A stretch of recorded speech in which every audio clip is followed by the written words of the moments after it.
9:42. Wemo Breakfast. The Geek Show. Yes, indeed, the Geek Show's along. Ms. B from the Geek Show joining us from the Mohawk Studios in Wellington City. G'day, Ms. B. Good morning, Wemo. Good morning. Now, plenty to talk about today. Mainly, though, dealing with social media, in particular Facebook and all the changes that have been going on there and some privacy concerns, but also looking at the alternatives as well. Yeah, Facebook's just rolled out a whole new load of changes, which, as usual, has got the world screaming about it. But some of them seem pretty good. Some of them seem slightly concerning on the privacy front, though this is something that we've obviously come to know and love about Facebook. Yeah. The main thing is that they are about to roll out some more features. So they've just added lots of different ways of organising your friends lists.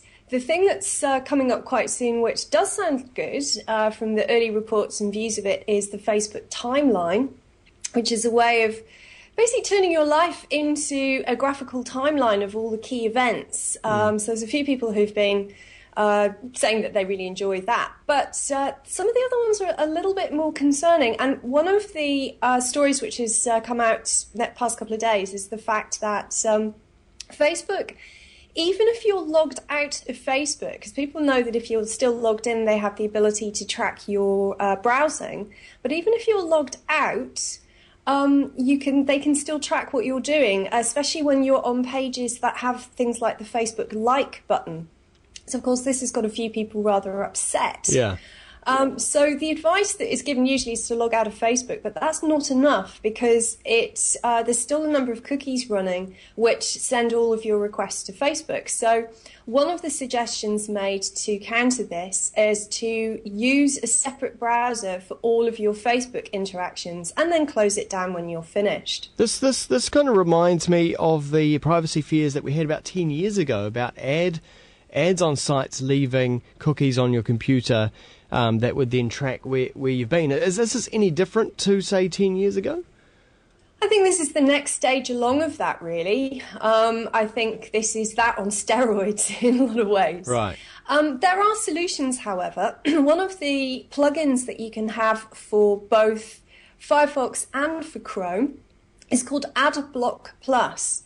And it's really effective. So this not only blocks Facebook tracking history, this also blocks any adverts that you normally see in your site. So it's a completely different browsing experience when you've got AdBlock Plus on.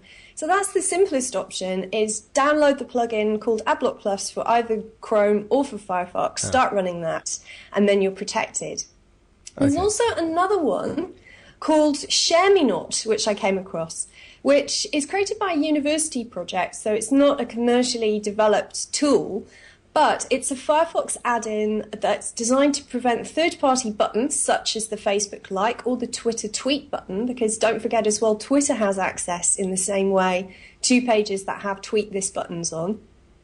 But with Share Me Not, if you use this, it does this without removing the buttons from your browsing experience, so it doesn't actually take it away from you.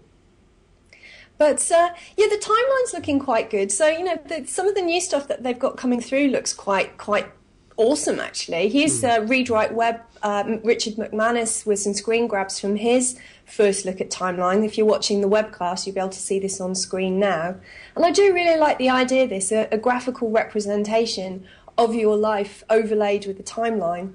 And I've played around with a few timeline tools, and they're cool. It's going to be interesting. There's people who share more on Facebook than say others. People who share all their photos, share all their updates, and family status updates and friend status updates and all that kind of stuff. But then there's people more like me, where over the years since 2008.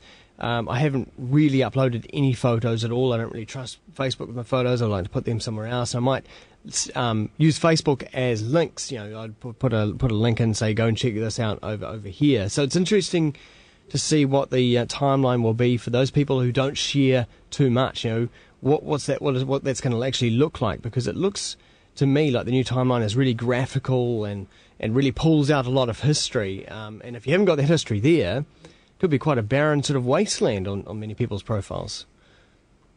Yeah, definitely, and I think this is a key thing that there's definitely a issue with trust of Facebook because they're obviously collecting as much data as possible about people's behaviour so that they can make money from it. And I agree with you. I think people that as more people have come onto Facebook, the early adopters have changed the way they use it. Yeah. And I agree with you. I mean, I don't put pictures up on Facebook. I only use it now really to keep up to date with what my friends overseas are still doing because having emigrated from Europe, and a lot of my friends have diasporaed all over the world, that it's the one place at the moment where I can still check into their lives, I can still keep up to date with what's going on. But the thing to remember about social networks and online communities is that they're migratable, they're portable. People do move. I mean, think back to Friendster. Can anyone remember or use Friendster anymore, which was around before Facebook? MySpace, for example. The world and his cat was on MySpace after a while. And now that's fragmented and that community's moved on. And it'll be interesting to see how the revised MySpace will look. I mean, I think if they make it more of a core tool for musicians and performers, they could start to win back some of that space. But this is the thing. Right now, Facebook has the numbers, the sheer volume. I believe it's about 800 million people and rising fast. But those people will only stay as long as Facebook provides the service and the value to them that they need and want. And I think the important thing to remember is where it came from. It was a college social network for students, and it's becoming a very different beast. So with that trust issue means that I think they are beginning to lose a chunk of people. And it'll be interesting to see how many migrate away to some of the alternatives. Yeah, well, we'll talk about the alternatives in a tick. Just one more point, I think, about Facebook, say, versus, say, Twitter. Whereas Twitter sort of sits there and you can go and engage in it when you want, dip in, dip out, or not even be there for days. Whereas Facebook now, the way it's evolving, it seems like this beast that needs to be fed all the time. You know, now particularly when you've got this really graphical sort of timeline, for those people who feel under pressure from everyone else to look like they're doing something, or, you know, it looks like you have to constantly sort of feed it stuff, whether it be through apps or just through status updates or photos. I think that's the big difference. I completely agree with you, and I still turn to Twitter when there are breaking events. I still think Twitter is the most interesting out of all of them because, like you said, you can dip in and out of it. You can use it as and when you need it. So if something is happening on a global scale, the first place I'll look at will be Twitter. I'll find the hashtag and then I'll start tracking that stream. So it is a very different tool. It's a very different beast, and it's still the best one for breaking news and live events and collaborating in real time with people. So shall we look at this alternative to Facebook, or alternative to even Google Plus, this Diaspora? That's right. Diaspora is an open source version of a social network, a distributed open source version of a social network. It works in very different ways, and you may see that it looks very similar just clicking between Google Plus and Diaspora, and you'll notice that they're very, very similar. Now, Diaspora's been around since before Google Plus, and there are some similarities. In fact, some people sort of think that it may have influenced the structure of Google Plus in some way. Yeah. But Diaspora was set up by 4 university students who wanted to give an option of an open source option to alternative to Facebook. So it's an open source social network which is currently in alpha release, so it's still being tested. There's not huge amounts of people on there at the moment, but they raised money for the project through a Kickstarter crowdfunding campaign, which I found quite interesting because apparently Mark Zuckerberg of Facebook partly funded that. Interesting. They originally went for $10,000 and raised over $200,000. And it's a very simple, clean, stripped down version of just very basic social network, which collects the people that you know into what they call aspects. Now, aspects are very similar to the circles in Google Plus, and this is the feature that I think is people are really starting to respond well to. The fact that you can categorize the number of people in your list into different types of group, whether they're whether they're friends, whether they're your family, whether they're work acquaintances, whether they're just acquaintances, people that you've just met once. And then you can follow that stream according to what people you want to connect with that day. So in a very sort of time-poor society, you know, we, like you said with Facebook, you feel like you have to put time in to feed the beast and put content in. This is the opposite. This is a way of curating and streamlining and filtering the messages that go from the people that you know into just what you want to see that day. So if you were, for example, busy and you just wanted to check in with your whānau or your family, you can do that. You can just view the feed. And this is a feature that Facebook's now introducing. I mean, I think curation and streamlining and categorizing is the next wave of these spaces. Because the signal to noise ratio is about to explode with Facebook. Yeah. Especially with their new Read, Watch, Listen application, which is due out quite soon.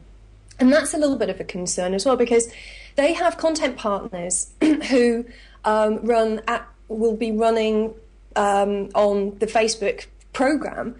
And even if you just click and read one of the stories, or you listen to some music, or you watch a clip, it will tell everybody on Facebook that you've just done that. And I can see that being, you know, quite uncomfortable for a lot of people. So a lot of these extra features that are in Facebook but are not there in Google Plus and Diaspora. I mean, I think that's it's the difference between something super simple that just does what it's meant to do, which is connect you to your friends, keep in touch with them in the day, find out what everybody's up to, be able to make announcements, right through to telling the whole world what you're doing click by click. I do see them as being completely at opposite ends of the social media spectrum. So, you know, I don't necessarily think the Diaspora is going to end up with the sheer volume, the sheer numbers that Facebook will have, because it is very early days and it's going to take quite a while. And it's still quite a geeky network in that there's no one centralized space, it's distributed.